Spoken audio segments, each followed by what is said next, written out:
As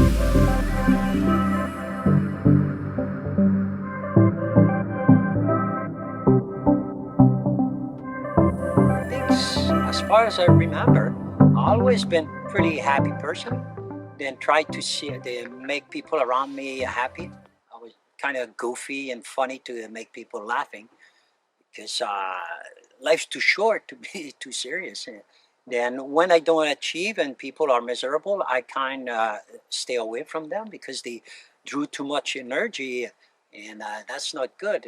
Rather be around people with good energy, and I'm willing to help in a way of someone is distressed or something, need to talk. I'm very open to that. But like I says, if there is no hope in the way of the person don't want to help themselves, there's not much I can do. I'm not a psychiatrist or a doctor or whatever. But yeah, that's I'm a pretty positive person to start with, and I'm not perfect. That's for sure. No, no one is. But yeah, I'm also, okay, so another question, yeah. another element here, Okay. because I'm so, it's like I have you under a microscope. Right? And the other question is, often what makes people really unhappy is when they're trying to control other people. They're relying on other people to make them happy. I need you to be a certain way so that I can be happy. And maybe you don't have that problem. I might not understand clearly the question. Well, yeah, it could be that it just is alien to your nature. Um, but there are certain people who might not even recognize, like I would say that to some degree, I would have possessed that trait that don't want to, I get anxious sometimes because I need people to behave a certain way. And if they don't behave a certain way, I'm going to get upset. So I need to, I can feel that I need to control situations. But when to be a happy, kind of easygoing and allow things to happen and have the connections and the that you do, I would say that you don't have that. You don't, in any situation that you're in, you're like just ready for something good to happen. Actually, I can relate that to our Tuesday night meeting. We're having a few boys, like same group of age, 55 to 65 type of thing. Last night we was about eight around the table having coffee, tea at Tim Horton. We met every Tuesday night from 7 to 9. There's an electrician, there's a plumber, there's a guy like the motorcycle and ATV and all kind of motocross thing. Myself, I'm in demand, kind of touch everything and anything like. And there's a physiotherapist in the group. There's a former employee on BC Ferry, retired. There's a butcher from retiring, and open all kind of conversation. And everyone kind of take his place into the conversation. Then no one tried to impress another one. We just take our turn. Then myself, I'm pretty much the one that always slide a joke into the conversation at some points and make guy laughing, and or sometimes I make the break to conversation can go a little too serious sometimes, and whoop, just break that and bring it to a level of more enjoyable. That I caught myself a few times doing it, and because sometimes the subject can be uh, going on the dark side, like not the end of the world, but the way this the world running, because the conversations range from it's amazing. So, but to try to change people or people change to come out of me or make me happy, I don't see the need for that. I don't see much of that. No, I Right. rather navigate through conversation to always having a good ending in a way.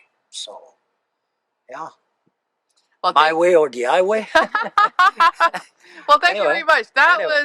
was very instructive. I found that, especially your example about the that you have with your fellow, could you call them cronies? Crony or a friend. Friends? Yeah, Friend. that you get together and you're able to have a wide ranging discussion, and that there is an art in conversation, that everyone gets a chance to speak, Yeah. and that if someone's going to take a deep dive, no, you don't want to. The rest of you don't want to follow. Then it's all right. Just break it up, like with a joke, and keep it a little light. Like there's would be a sort of agreed upon one of those unspoken protocols about that, right? Where you're going to go, well, no one. You want to feel good, you know. Yeah, Like, we gathered there as a man to a night type of thing.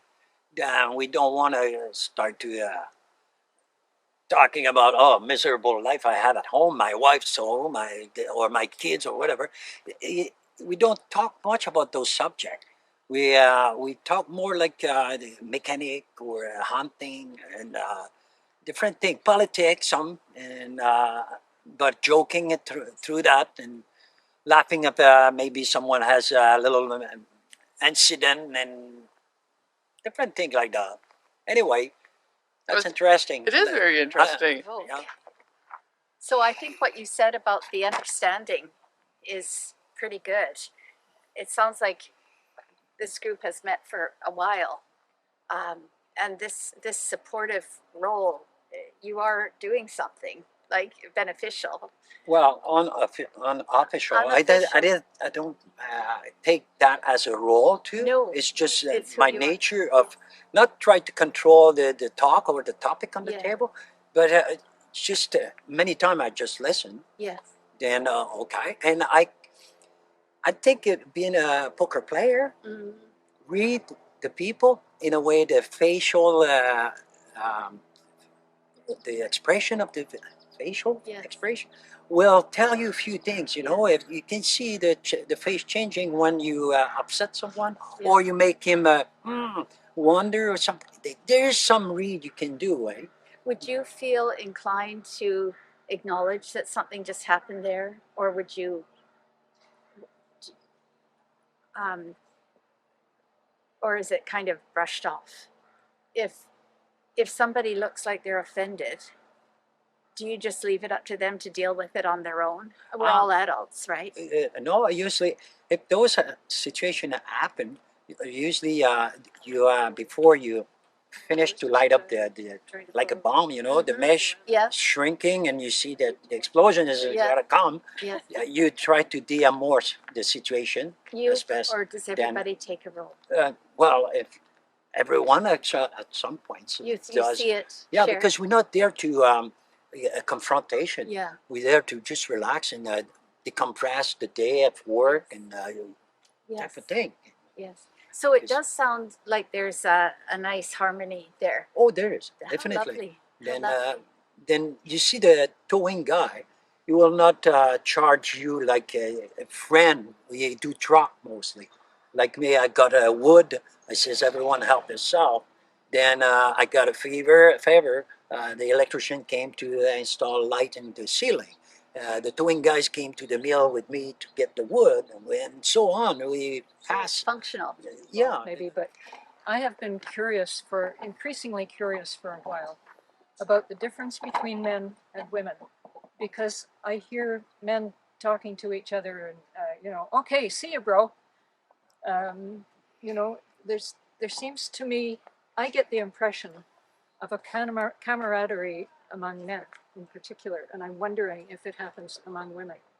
And I'm wondering if it's because of century upon century of men doing the hunting and going out as a group, that kind of thing. I'm just curious about it. And somebody reminded me, I went into a store a few weeks ago with us, the IGA mall, I think, and there was a sign on it, something about quilting. I can't remember what the word was that made me wonder about it. And I went in and talked to the lady there. And she reminded me that, of course, in the old days, before TV and all the rest of this stuff, the women would get together to work on the quilt. And that was their opportunity for getting together to talk instead of just being separate and working in their own individual houses. Well, the men could go to the pub, but the women weren't allowed. But I'm wondering if there is that kind of camaraderie still among women, or if it's really specific to men. I cannot talk about women. I'm not one, obviously, but Men, it seems to be since beginning of the times, Yeah. they gather together to do hunting, like you mentioned. And in the modern day, we still having many sport, man sport. And it's just the nature. Men are competitive, and they like to get together. And after sport is pretty competitive. Who's the best in a way? That's not as great as what kind of the kind of meeting we having or in the pub. It's not, oh, I achieved better than you. I got a brand new car. You run a piece of shit. There is not much of that. But a woman, many times you can see, as I can observe, there's a lot of competition between women to be well dressed or more attractive to attract men. There's a lot of competition for attracting men. That's one thing, and I can see it. I walk with a guy more attractive than me, and women stick on him, not me. I have to use my talking to have success. I'm not complaining. I've been really blessed on that matter, actually. Uh, but yeah, Well, and I don't know much about men, but I just keep observing this. They talk to each other as though it's almost a brotherhood. It's a real kind of, it's a real unique. I mean, they wouldn't. I doubt that they would talk to a woman the same way.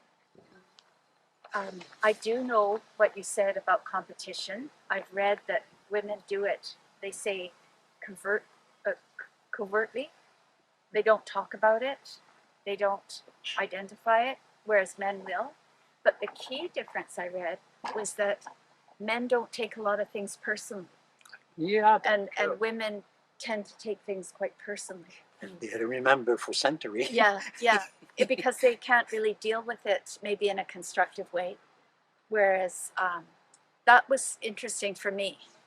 You mean the women can? The women, some women take it so personally if someone says, "Hey, come on, be a team player," and then they go, "What's wrong with me? I don't fit in. I better, I'm not good enough." Whereas a guy might go, "Oh, Yeah, sure. Our brain, man and woman, our brain are wired differently.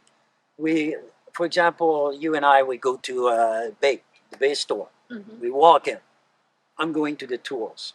mhm. We go and check it out. The shoes, dress, maybe tools. My drawer. If you take my brain and put the drawer, okay, I open this one, the other are closed. Woman can open 3, 4 drawer at the same time. So we Dryer, I can refer to multitask. idea at the same time. You can deal with many things at the same Yeah. time. Well, Men are more focused on, okay, guys, we go to the pub. We're gonna get drunk, and that's it. There's nothing else that matter. Now, I just want to comment on that. When the book came out, Women Are from Venus, Men Are from Mars, or the other way around, I kind of rejected it, but although I see, hormonally and all sorts of validation. However, the part where the men wanted to have their own cave, a man cave, Yeah. I was going, boy, I sure would like my little cave too. I thought it's cultural. They assert they want their own space, whereas the woman is left with the dishes and the children. And, so I used to kind of think that was a bit cultural and a bit stereotypical. I think the big difference has been that women have gone to work more and more and more. Yeah. And in the 80s, when we were having children, it was still a real difficult situation. You were rejected by women sometimes that were at stay at home, and vice versa. So that was really unfortunate. And I really, really celebrate diversity, everyone having their own path, because there are many people that have hung out with their dads and know the tools and know the cars, and it's just beautiful. I think it isn't stereotypical. We have the capacity to learn, and it's what we're interested in. And then, therefore, I think a society that says everything you wish to do, there is something you can learn, and you make your own mind up. The one caveat is that women have children. And that means that at some point in a woman's life, she has to make that decision. And it's not for everybody, but when you do, that does make your role as a mother, very, prioritizing. So that's the difference that I see in men and women. But times are changing. Well, Thank even in that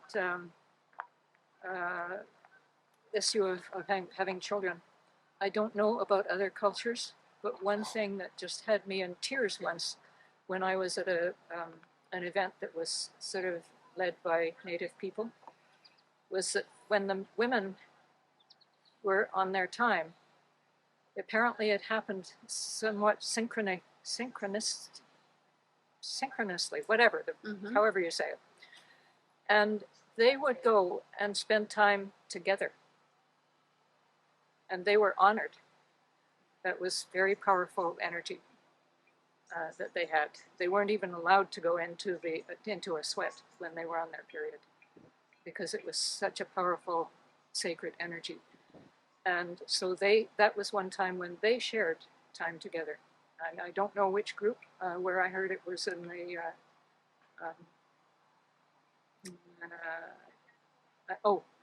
in a group that got together in the Kootenays for some years, once a year. And because otherwise that can be a lonely time, and a difficult time. But I just wonder how many other opportunities there ever have been.